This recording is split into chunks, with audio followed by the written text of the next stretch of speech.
बिस्मिल्लाहिर्रहमानिर्रहीम अस्सलाम वालेकुम।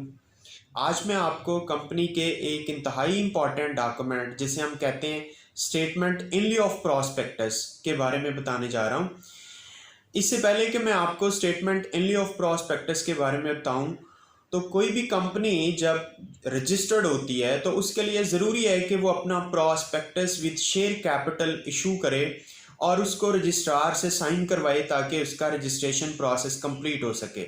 लेकिन अगर किसी वजह से कोई कंपनी अपना प्रॉस्पेक्टस इशू नहीं कर सकती तो उसकी जगह पे उसकी रिप्लेसमेंट में एक अल्टरनेटिव डॉक्यूमेंट वो प्रोड्यूस करती है और रजिस्ट्रार से साइन करवाती है, जिस डॉक्यूमेंट को हम कहते हैं स्टेटमेंट इन लिeu ऑफ प्रॉस्पेक्टस।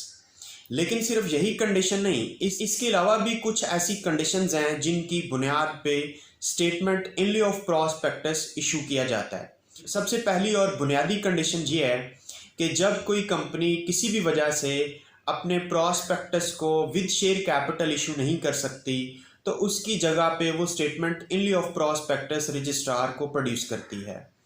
दूसरी कंडीशन, जब एक प्राइवेट कंपनी को पब्लिक कंपनी में कन्वर्ट किया जा रहा हो तो उस वक्त स्टेटमेंट इन लिeu ऑफ प्रॉस्पेक्टस की ज़रूरत पड़ती है। और तीसरी कंडीशन ये होती है, अगर किसी कंपनी का सरमाया या कैपिटल उसके इनकॉर्पोरेशन के टाइम पे इनफ हो और उसे पब्लिक से फर्दर कैपिटल या शेयर कैपिटल को इकट्ठा करने की ज़रूरत ही ना हो तो उसको स्टेटमेंट इन लिeu ऑफ प्रॉस्पेक्टस जारी करना पड़ता है। और लास्ट कंडीशन ऐसी है कि जब एक कंपनी अपने शेयर्स और डिबेंचर्स कुछ ऐसे अफराद को दे दे जो बाद में जनरल पब्लिक को ऑफर कर दें, तो तब उस कंपनी को statement in लिeu of prospectus issue करना पड़ता है।